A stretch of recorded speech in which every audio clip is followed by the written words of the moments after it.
C'est quoi là qu'on fait? Extension à abduction. J'ai dit le temps que vous mettez en place, vous avez le temps de réfléchir à savoir quelle était la position de départ. Mais toi, tu commences maintenant. Ben moi j'avais pas entendu pour... Justement, On part en flexion. Tu dois entendre. Merci Thomas. Alors, position de départ. Flexion, adduction. Brisé, fléchi. Coude tendu, Il y en a un qui a extension. trouvé la C'est la position de position départ. d'arrivée avec flexion du pied. Extension à abduction, brisé, fléchi. On part en extension de coude et en flexion et en adduction d'épaule. Alors, en flexion, adduction d'épaule et extension de coude. Donc, c'est comme le schéma de base. Hein. Voilà. Et donc, Valentin l'avait trouvé.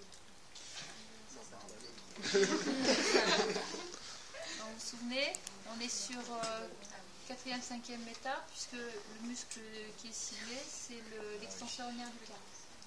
4e, 5e méta, vous vous souvenez, cette prise où on n'est pas collé sur le poignet. Donc, on fait l'extension, là, on va solliciter, donc vas-y, l'extension du poignet, vas-y, voilà, touche tes doigts. Et vous vous souvenez qu'il fallait,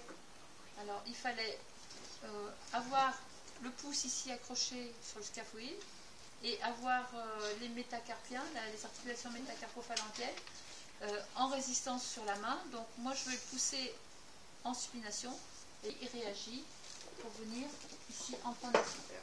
Hein, vous vous souvenez hein, et qu'on arrivait seulement, au mieux on arrivait ici, mais qu'on n'arrive certainement pas à avoir les doigts en direction de... Donc ça c'était pour le schéma direct, donc je le refais. Vas-y, tends ton poignet. Voilà, encore. Tends ton poignet, toujours. Voilà, il faut arriver, poignet tendu, on reprend. Vas-y, tends ton poignet, encore. Voilà. Et donc, on arrive sur le schéma direct, en extension à abduction. Et alors, briser, fléchi, ça veut dire qu'au lieu d'arriver ici, donc avec l'extension des doigts, l'extension du poignet, le coude tendu, donc on va arriver, coude fléchi. D'accord ?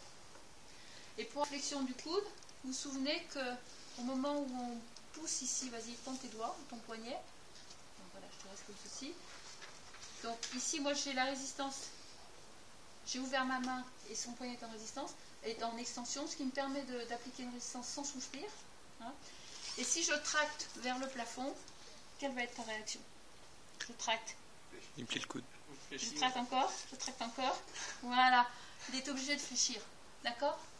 Donc si vous tractez vers le plafond, donc il faut que votre peau soit vraiment adhérente, vous voyez, comme ceci, et vous avez une bonne prise ici entre le pouce et l'annulaire, plus le poignet, vous voyez, comme si vous tractez vers le plafond, lui, il va fléchir son coude, obligatoirement. Donc on va faire tout ça. Vas-y, pousse. Et vous avez vu, j'ai accompagné le mouvement pour pas que son membre supérieur soit parti et que mon membre supérieur à moi soit resté au-dessus du sien. Et là, j'ai plus d'action, je ne peux plus rien tenir. Donc j'ai plié les genoux pour garder mon coude, une petite longueur d'avance par rapport au sien. Donc je suis bien penchée, vous voyez, mon coude et mon épaule sont bien amenés vers l'avant. Vous voyez ce mouvement-là, pour pré-contraindre ici en supination. Vous voyez ce mouvement-là, épaule, coude. Vas-y, pousse. Et j'ai fléchi mes genoux pour garder une petite longueur d'avance pour que le mouvement puisse se faire. D'accord? On refait une fois. Vas-y, pousse. D'accord? C'est bon? Vous essayez?